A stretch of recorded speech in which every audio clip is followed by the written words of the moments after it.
सभी भक्तजनों को मेरा निवंदन प्रणाम। राम राम, जय श्री कृष्णा।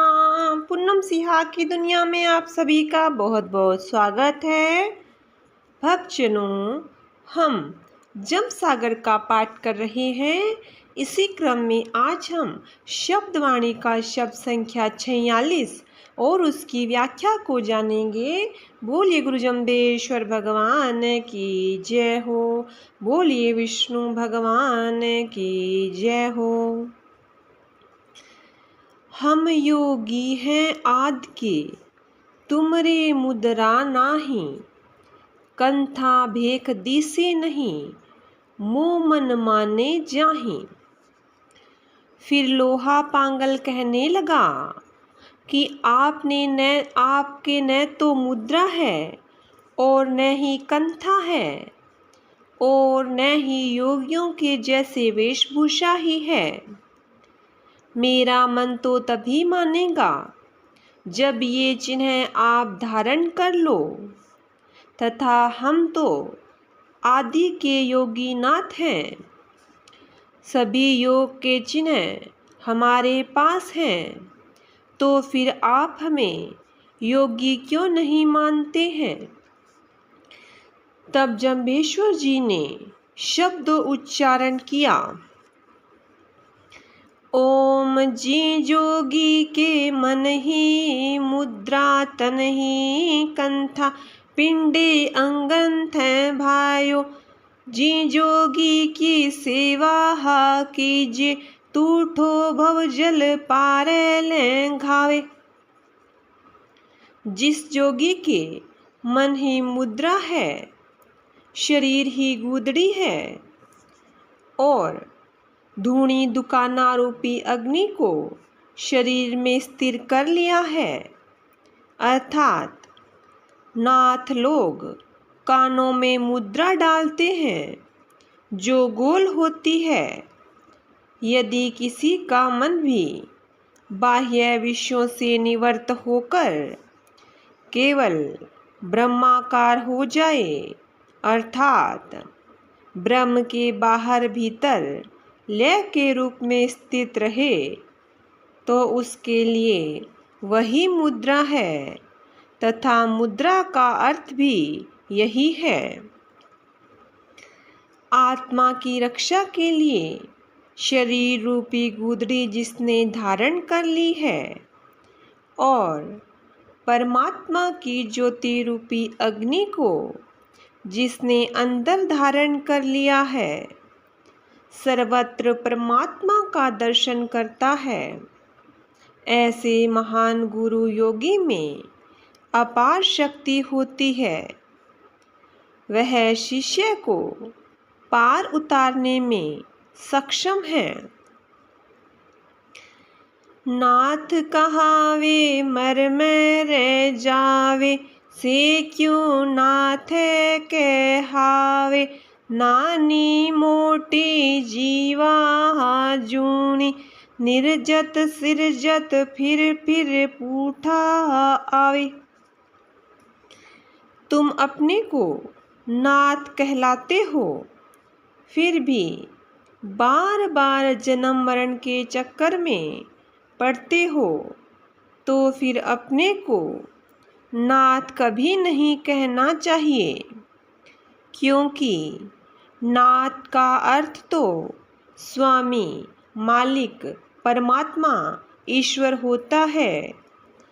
आप लोग अपने को ईश्वर की बराबरी में रखकर भी छोटी मोटी जीव की योनियों में बार बार आवागमन करते हो, तो ऐसा नाम रखने से भी क्या लाभ है, तथा लोगों को भ्रमित क्यों करते हो?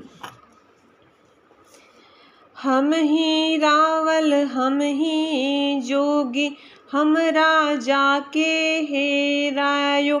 जो जो आवे सो त्यों थरपा, सांचा सूसैत भायो। हे लोहा पांगल, मैं ही रावल हूँ, मैं ही योगी हूँ, तथा मैं ही राजाओं का राजा भी हूँ। इसलिए मेरे यहाँ सभी वर्गों के लोग आते हैं।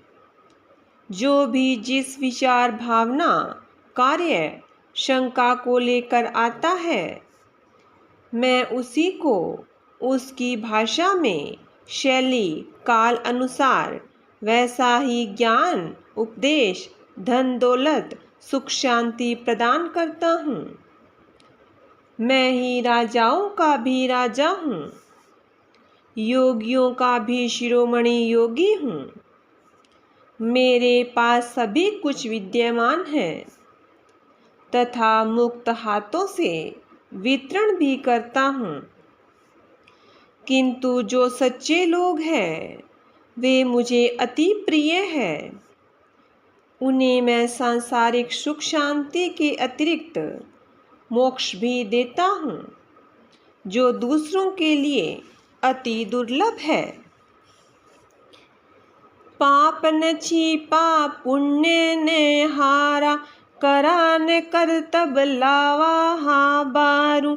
जीव तड़े को रिजक ने मेटू, मुआ पर है तै सारू।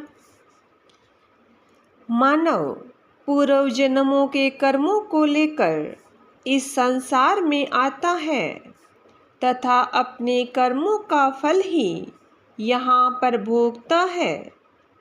गुरु जम्बेश्वर जी कहते हैं कि मेरे पास बहुत लोग आते हैं, किंतु मैं उनके न तो पाप को छिपाता हूँ और न ही पुण्य का हरण करता हूँ, अर्थात उन्हें पाप पुण्य कर्मों के फल भोगने की पूरी छूट, स्वतंत्रता है। उनके अपने निजी जीवन में दखल देना नहीं चाहता। उन्हें अपने कर्मों के फल का भुगतान पूरा करवा देता हूँ। मैं ऐसा कर्तव्य करना नहीं चाहता जिससे उनके कर्म फल शेष रह जाए और वापस जन्म मरण के चक्कर में आना पड़े। इसलिए मेरे द्वारा ज्ञान ग्रहण दशा में भी यदि दुख आता है तो उन्हें रोकना ठीक नहीं है।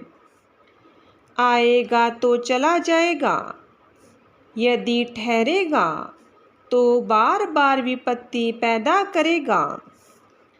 इसलिए जीव के लिए जैसा विधान हो चुका है उसको मैं नहीं मिटाता।